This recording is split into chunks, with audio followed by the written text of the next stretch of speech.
Now, you might be getting poorer, but some people are doing very, very well for themselves. They generally don't want you to know that and try their best to keep it out the spotlight. That's why they own much of the media. I'm talking, of course, about billionaires. In fact, they're doing so well, there's a record number of them. Forbes' 39th annual World Billionaires list more than 3,000 people worth 16 trillion US dollars. 16 trillion. 16 trillion. By the way, that's $2 trillion up on last year. Those 3,000 people are worth more than the nominal GDP of Germany, France, Britain, and Italy combined. That's more than half the G7. It's 2 members of the UN Security Council. If they were a country by nominal GDP, they would be the 3rd wealthiest in the world, just behind China. We're catching up, though. According to Forbes, the precise number of global billionaires now stands at 3,028, which is apparently 247 more than last year. So this is the first time the billionaire population has crossed the 3,000 mark.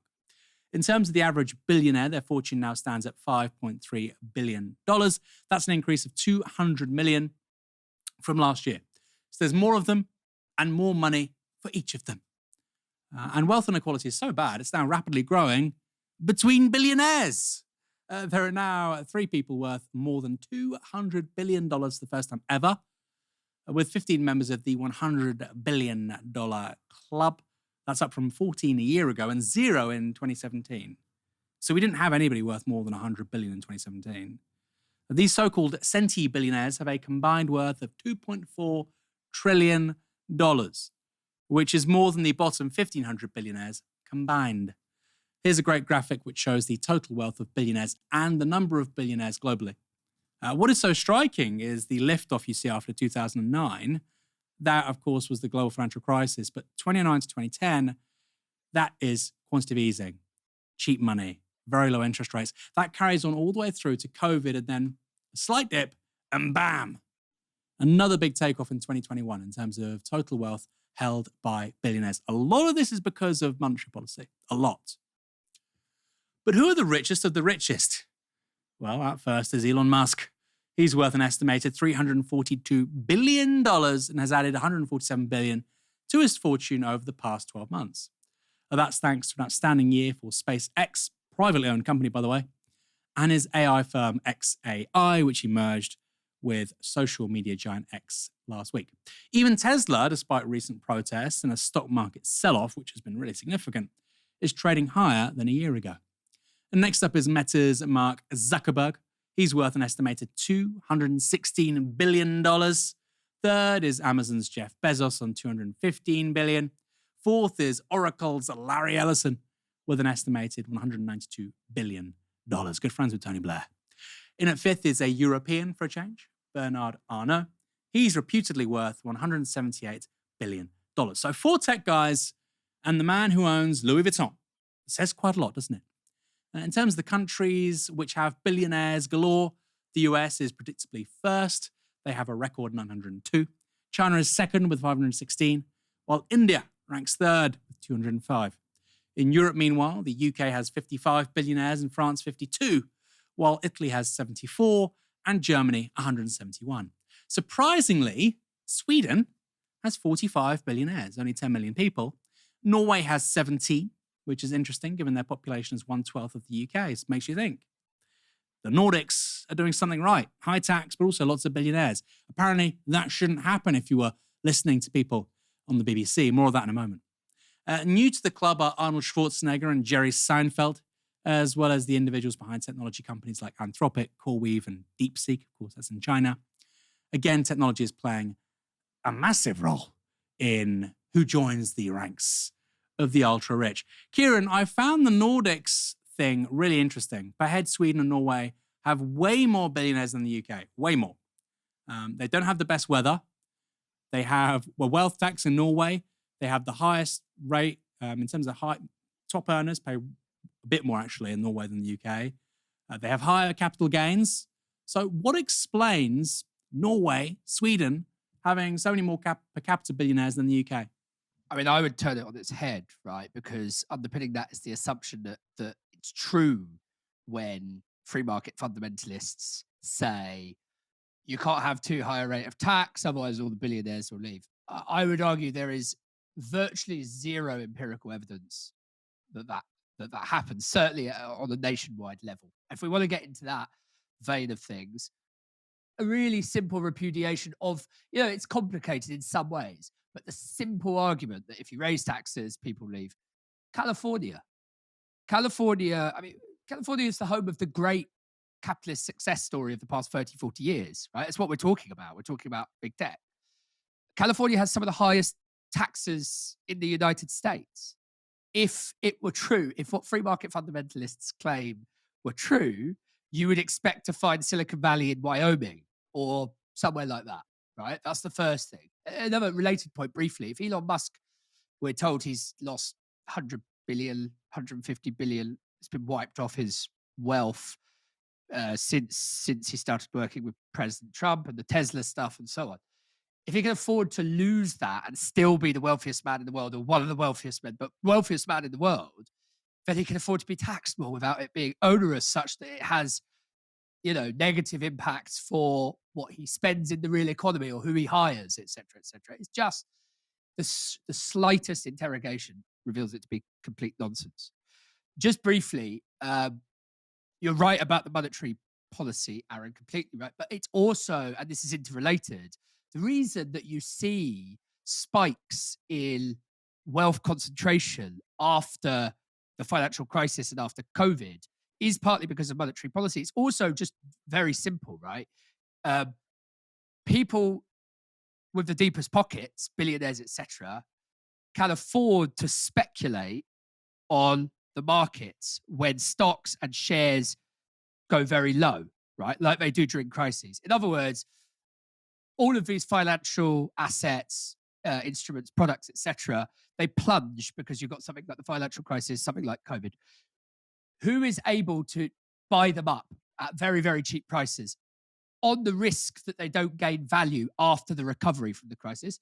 It's not me, not you, not, I imagine, most people watching or listening to this.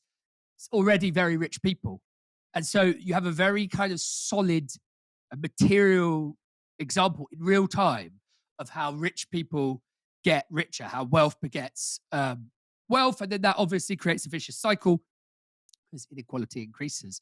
And again, good friend of the show, Gary Stevenson, has said recently, articulated it very well, inequality isn't just bad in some abstract moral way. It's bad because it means that ordinary people are competing with billionaires, etc., for a very limited number of, well, not a limited number of things in the economy, right? And it pushes it further and further out of their reach. The more and more that inequality expands. Just end briefly on this. I know we're trying to run a tight ship tonight. In historical terms, we're living through something like the Gilded Age, right? The end of the 19th century, oil, steel, finance, high finance, creating incredibly wealthy billionaires with names like Rockefeller and Vanderbilt and JP Morgan and so on. Obviously now, as we've said, it's big tech that's driving the second Gilded Age. The thing about the Gilded Age is that it and its high finance aftermath completely, it led to the near destruction of capitalism. And with the near destruction of capitalism, the virtual destruction of human civilization was seriously, seriously threatened.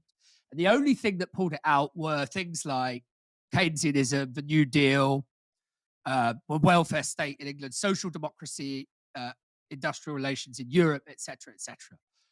That was the only thing that stopped capitalism cannibalizing human society in the 1930s and 40s. You add to that mix environmental and ecological disaster, which we have now and they didn't really have then. And I do think that I worry that we're approaching the, socialism or barbarism threshold and we're riding in the wrong lane. Of course, our institutionally stupid media wants the debate to be around tax, remove non-dom status, and all the rich will leave, although, of course, there's very little evidence of that. A perfect example of that happened on BBC Newsnight last night, with Victoria Derbyshire speaking to millionaire Anne Kaplan Mulholland. Tax to the UK government on your earnings abroad. Well, it's onerous. We're going to have everyone who is wealthy, like we are, leaving the country. And it's not something that we came in to pay tax on our worldwide income. We have structures that are set up. And you don't want to be double taxed. You don't want to be paying the inheritance tax. But we are already taxed. We bring in clean capital to the UK. We invested in the UK. We be taxed on our earnings, taxed on our businesses in the UK. But you live here. And we live here. Yeah. Yes. And so we're very willing to pay fees and taxes and even high fees. But be taxed on worldwide income is just a reason for everyone to exit the UK and then go where they're rolling out the red carpet and saying, come on in here. This is like the B-roll from an Adam Curtis documentary in 30 years' time, right? Before everything went to pot, there were people like this going on Newsnight with a gold hand brooch and a tie saying that actually if you increase any tax on us, we'll leave. We'll go. Which, as I've already said, doesn't really explain the fact that Norway has 17 billionaires. They have 1/12 the population of the UK, yet the UK has 55 billionaires. There's more to it than just tax. Actually, many people are leaving the UK because the public realm is falling apart. High streets look crap. The country doesn't have the polish it did 20 years ago because of austerity and cuts to local government spending. Appearing alongside Kaplan Mulholland was a millionaire arguing for the opposite, and that the rich should pay more in tax. People like Anne Kaplan Mulholland will leave, and she says she is. Well, Anne may leave, but we have within our group, so I'm here to represent patriotic millionaires, and we are what the name says. And we have people with non-dom status within that who, along with us, we felt that we needed to change this rule. And let's just remember that the non-dom rule means that those with claiming non-dom status, they only get that if they are not settling down to stay in the UK forever. So that's slightly disincentivising people with, talent and the kind of things that we need to really commit to the UK. But more than that, they are not paying tax in the UK on investments outside of the UK. So that's directly disincentivising these people from investing in the UK. And that's exactly what we need. So, if we're going to have wealthy people in the UK, we need them to be investing in the UK and supporting UK jobs, which is exactly what I do myself. This is exactly what a lot of us within our group, Patriotic Millionaires, do. But to suggest that this is onerous it's really quite disrespectful to all of the people within Britain who are struggling at the moment, because they really are suffering conditions which are onerous. They are onerous. We talked about it at the top of the show. Southern Water is increasing the cost of water bills by 47%. Mine have doubled, so I don't think it's that low. But anyway, it's up significantly, right? Average childcare bill, if your kid's in full-time childcare, maybe £700. Council tax, up 5% in many places, up more than that in some places. It's all going up. But this lady is saying that if she has to pay tax on her income, then that will be onerous. It's onerous. Okay. Maybe we should start taxing Botox. Here's what Kaplan Mulholland said in response. Is that fair? No, I don't think that's fair. Worth £500 million, I think. Yes. Is it really onerous? It is onerous, and you will see an exodus of people leaving the UK. But we can stay here. We can invest in the country. They can create fees and rules that we put money into the country. Well, they've done it by abolishing the non-dom status. But then nobody will stay. So you're not going to get the income that they are assuming will be had by originally 72,000, now about 40,000, 10,800 have already left since they announced that. Where's the income from that coming from, where you can invest into an economy that is suffering? This is about the economy, not about me staying here. This is going to be a huge impact. And that's negatively. why Rachel Reeves says she's listened to people like yourself and they've slightly softened the rules. But it's about fairness and it's about raising $13 billion over the next few years for public services. She will never raise the $13 billion, because everywhere she thinks that she's going to be raising that money, she will not get that extra money. If she did implement a fee such as we will pay if we go to Italy, it's $200,000, maybe $235,000 a year. Implement a fee, have us invest into the country, charge higher taxes on what we're earning here, and make the money off of us. We should pay higher taxes. I agree with that. But have us pay a fee and put that into the UK economy. That would be $14 billion invested in the UK economy, rather than all the money that she's going to watch go out the door. Her tie was made of hair. What's going on, Kieran? There are people on the BBC who are very well off, $500 million, apparently, hundreds of millions of pounds, with a gold brooch of a hand and a tie made maybe of human hair, saying that they will leave if they're forced to pay tax. Yeah, it was pretty funny listening to her saying that it's not really about her as an individual. It's more about the economy. She's worried about what will happen to the British coffers if this dangerous tax or non-dom status is removed. It's a bit like when UKIP leaders used to say, we care about high levels of immigration here, but we also care about brain drain in Bulgaria or Romania. It's completely implausible. It's completely about her and safeguarding her wealth, obviously. I think what it shows is that some people really believe, I believe she believes what she's saying.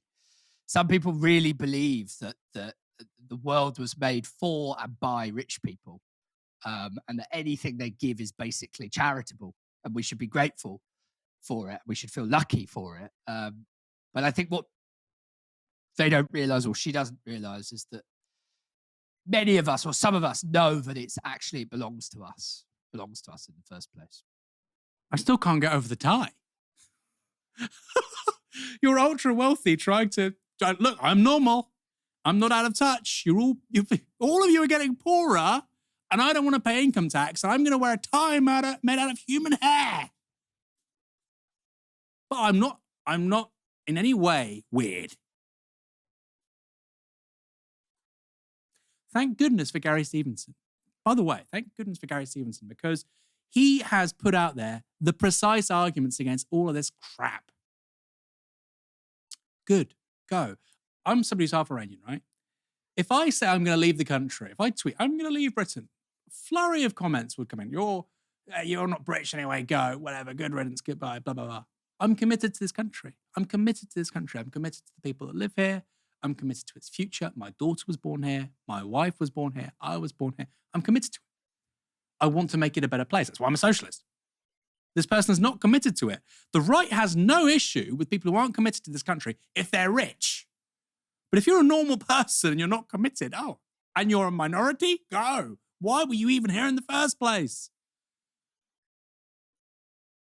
They hate people that aren't committed to this country unless they're rich and they want to pay no tax, in which case they're like, look, they've really got a point. I really agree with them.